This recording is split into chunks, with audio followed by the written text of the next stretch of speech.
everybody, welcome back to my channel. I hope you're having a wonderful day.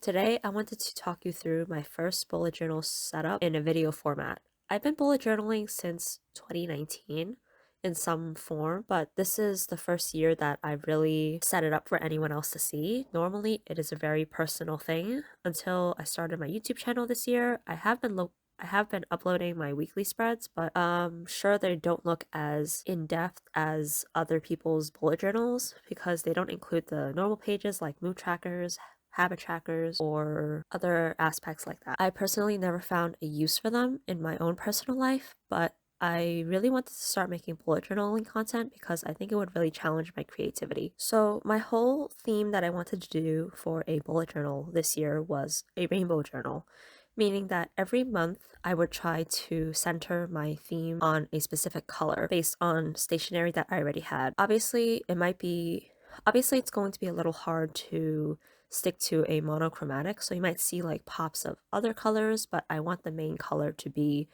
the color that is theme for the month. So when I was setting up my yearly view, I only used black, and I used different colors to make the flowers on the starting page, and I also used this multicolored flower washi tape for the yearly view. The first color I decided for January was gray. To me, the beginning winter months of the year are very gray because I guess it's missing the holiday cheer of December, but I also feel that it doesn't really snow as often in December anymore. It mostly snows in January and February, and if you live in any sort of city, you know that as soon as the second snow hits the ground, it becomes gray slush. So that's what I associate a lot with the cold winter months. And originally I wanted to only use colors traditionally found in a rainbow, but I thought it was really interesting to try and use colors like gray and brown as well. So when I was going through my gray stationery, I really didn't find a lot, but I did find these great newspaper washi tapes from the Coffee Monsters Co. And the theme kind of reminded me of the album cover for Reputation by Taylor Swift. So I wanted to kind of draw from that as my inspiration for this theme. So for the cover page, I tried to use Gothic lettering to write out the words January. This took a long time, and I'm definitely going to speed this part up a lot. You could definitely achieve a better result by buying calligraphy markers, I think, but I personally am not that good at using them yet, so I thought it would be easier to do them freehand, and I would have a lot more control because every line I make would be a lot thinner and I can go over my mistakes. Luckily, I think the page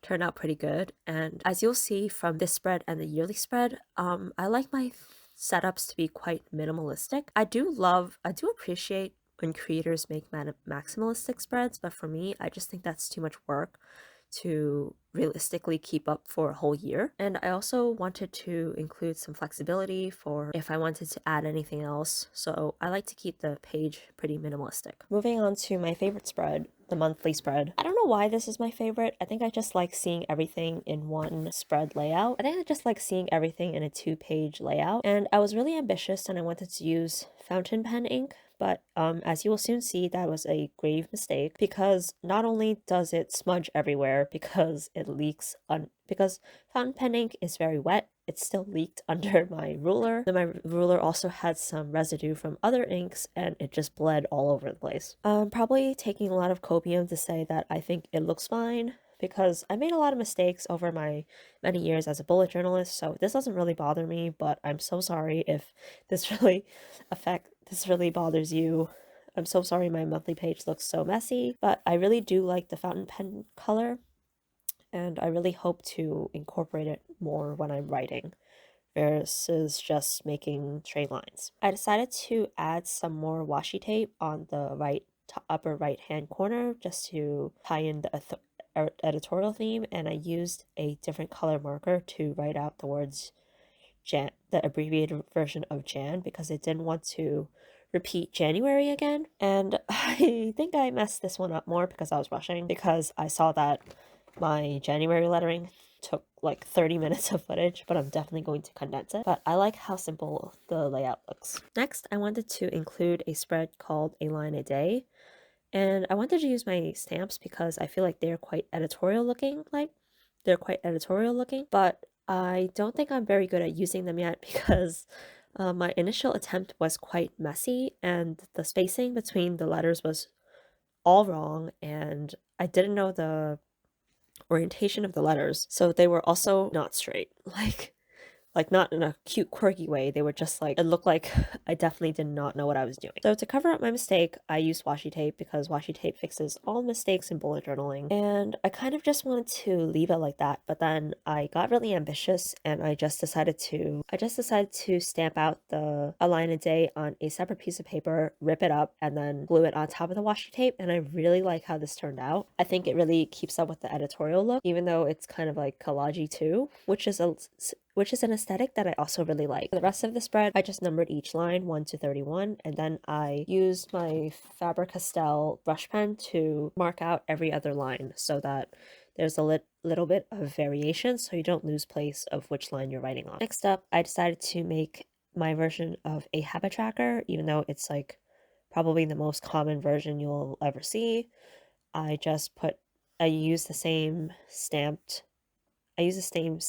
paper method on washi tape, and I made two little monthly calendars, and then I listed down the things that I wanted to track underneath. And to mark out whether or not I'm doing each habit every day, I would probably use a gray dot marker. Next up is a tracker that I'm actually really interested in getting more use out of, which is the mood tracker, because I feel that it is very important to see how your mood it's very important to me to see how my mood fluctuates throughout the day, and I was really struggling figuring out how to either make it tie into my editorial theme or my gray theme. And originally I was thinking about drawing 31 clouds, but then I thought that looked kind of boring, so I thought more about newspapers, and I came up with this idea of using a crossword puzzle to track out my mood. So even though the numbers are completely whack and nothing reminiscent of a true crossword puzzle, I still think it turned out okay and the numbers aren't too hard to find. And then on the bottom, I just listed down the 5 moods that I'm going to track. And for each of those moods,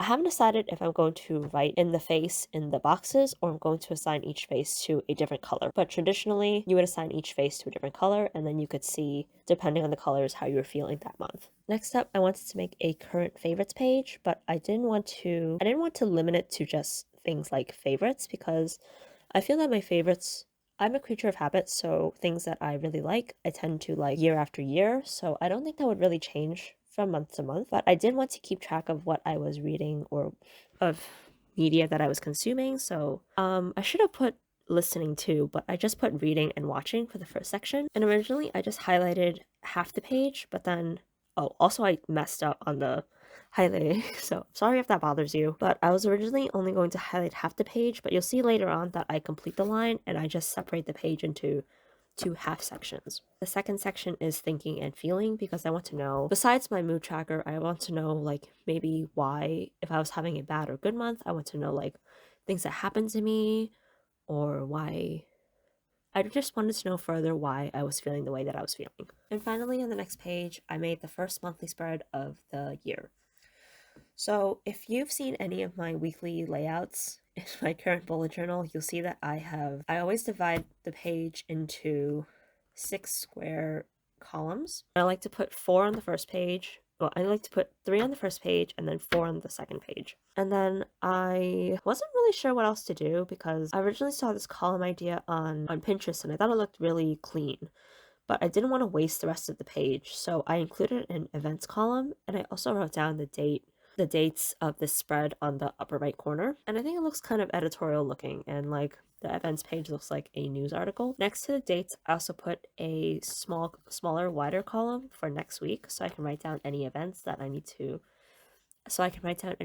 or tasks that I need to move into next week. And then I kept the upper left corner just for decoration. I put the washi layering as usual, and I put a quote. I'm not really sure if it's actually a quote from Leonardo da Vinci, but it just says, "A gray day provides the best light." Ideally, I would like to include a song quote with the word gray maybe, but at the time of filming, I could not think of a single one, so please comment down below if you can think of any good gray lyrics. And that is my completed bullet journal spread for 2025. I hope you enjoyed the spreads that I made, even though it was a little bit chaotic. I hope that it inspired you